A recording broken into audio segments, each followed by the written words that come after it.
Hi everyone, I am Jennifer Hartman, a teacher from Leetonia Schools.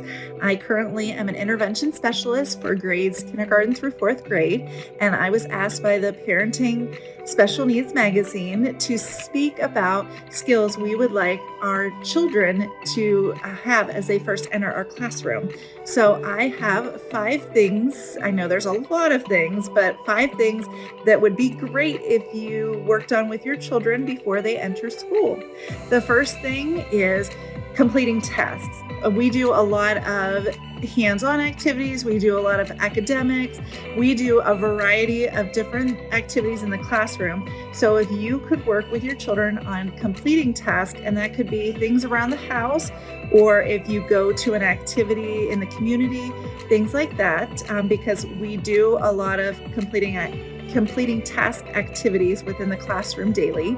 That would be one great thing to work on. Another is sitting in circle time. That skill can be worked on if you take them to the library.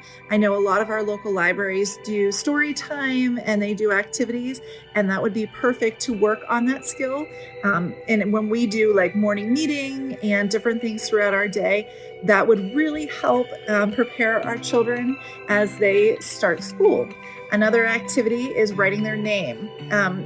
Even if it's just letters in their name, you can take different tactile things such as sandpaper, sand, sprinkles, different things to just work on letter formation. And then you can work on tracing their name with a dry erase marker. You could get a dry erase board and then work on tracing their name.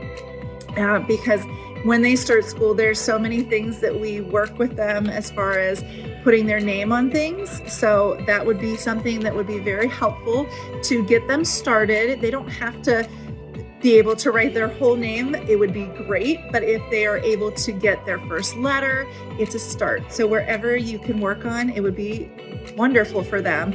And there's so many fun activities you can do with writing their name. The fourth thing is following a routine or a schedule. That in our classrooms, that's a lot of our day is different activities, different things that are on our schedule, such as reading, math, language arts, specials, going to lunch, breakfast. So that would be something to work on daily. And even if you had just basic, you could have a written schedule for the summer of different things that you're going to do within your day. You can work on that with maybe an activity, having a schedule or a routine.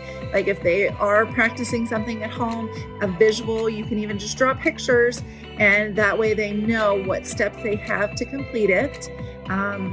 And then the last thing is cleaning up and putting things away. That would be very helpful to a lot of us because as we do things throughout the day, we have center time, we have table task activities, and what we would like to see is that our kiddos can put the activity away and then bring it to either, where it's supposed to be put back. So anything that they could do at home, such as after they're done with their meal, just taking their dish to the sink, anything like playtime, when they're done with their toys, putting them away where they belong, anything to work on that skill would be greatly appreciated. And we are so thankful for everything that all of our parents do throughout the summer, throughout the school year, and all the support, because it makes our job helping them at school and helping them to be most successful. So we greatly appreciate all of the support that our parents give, and thank you for everything that you work on. And I'm so glad that I had this opportunity to be able to talk to you and share these ideas. There's so many things that you can work on in the summertime, but the biggest things I felt were these 5 things that I just listed, and just enjoy and have fun. And they're not meant to be things that would be stressful, but just activities to help with these skills so that it makes the transition back into their school year. It makes the transition a little easier, and especially if they're being their first time in school, this can help them with so many of the activities and tasks that we do daily. Hope everybody has a wonderful summer, and we can't wait to see these kiddos coming in. Thanks so much. Bye-bye.